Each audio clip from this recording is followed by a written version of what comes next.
കഴിഞ്ഞ ദിവസം നിങ്ങൾ ഉന്നയിച്ച ആരോപണവും ഇപ്പോൾ മുകേഷിന്റെ ഭാഗത്തു നിന്ന് ഒരു വിശദീകരണം വന്നിട്ടുണ്ട്. വിശദീകരണം കണ്ടിട്ടുണ്ടാവുമല്ലോ അല്ലേ? കണ്ടു.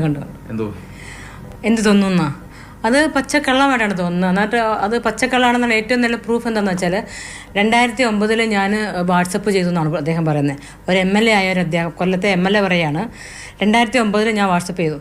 നമുക്ക് എല്ലാവർക്കും അറിയാം 2009 വാട്സപ്പ് ഇവിടെ വന്നിട്ടില്ല എന്ന്. ഇറങ്ങിയത് തന്നെ ലോഞ്ച് ചെയ്തത് തന്നെ 2009 പക്ഷേ ഇങ്ങോട്ട് കേരളത്തിലോട്ടൊന്നും വന്നില്ല. അപ്പോൾ അത് പച്ചക്കള്ളം.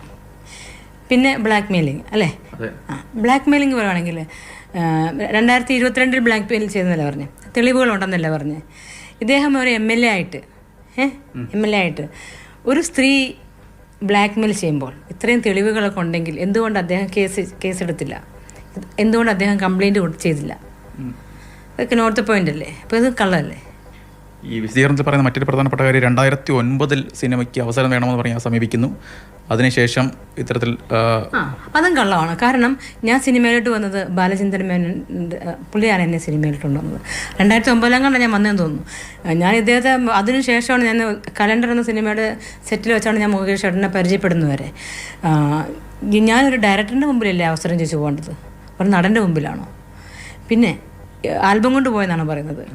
ഞാൻ അന്നൊന്നും ഫോട്ടോഷൂട്ടിംഗ് ഒന്നും ചെയ്തിട്ടില്ല. ഞാൻ സിനിമയിലോട്ട് വന്നതേ ഉള്ളൂ. ഫോട്ടോഷൂട്ട് ചെയ്തത് 2012 ഫോട്ടോഷൂട്ട് ചെയ്തത്. അപ്പോൾ അതുകൊണ്ട് എനിക്ക് ആൽബം ഒന്നും ഉണ്ടായിരുന്നില്ല ആ ഇനിഷ്യൽ സ്റ്റേജിൽ. അപ്പോൾ അതും പച്ചക്കള്ളം. മുകേഷിൻ്റെ മാന്യമായ പെരുമാറ്റത്തെ പ്രകീർത്തിച്ച് വാട്സപ്പ് ചെയ്തെന്നാണ് പറയുന്നത്. 2009 വാട്സപ്പേ ഇല്ല.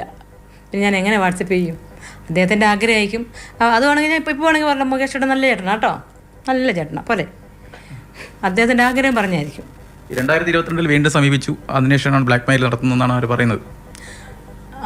2022 വീണ്ടും സമീപിക്കുന്നു ക്യാഷിന് വേണ്ടി 1 ലക്ഷം രൂപ അങ്ങോട്ട് ചോദിച്ചിരുന്നു. എന്തുകൊണ്ട് അദ്ദേഹം ഇതൊക്കെ കേസ് എടുത്തില്ല? അങ്ങനെ ബ്ലാക്ക് മെയിൽ ചെയ്യും, ക്യാഷൊക്കെ അദ്ദേഹം ഒരു MLA അല്ലേ? അപ്പോൾ ഒരു പെണ്ണിങ്ങനെ എന്തിനാ? അദ്ദേഹം കുഞ്ഞുകുട്ടിയാണോ? അദ്ദേഹത്തിനൊരു പൊസിഷൻ ഇല്ലേ? ആർക്കെങ്കിലും അങ്ങനെ ബ്ലാക്ക് മെയിൽ ചെയ്യാൻ പറ്റുമോ? അപ്പോൾ ഇതും പച്ചക്കള്ളം.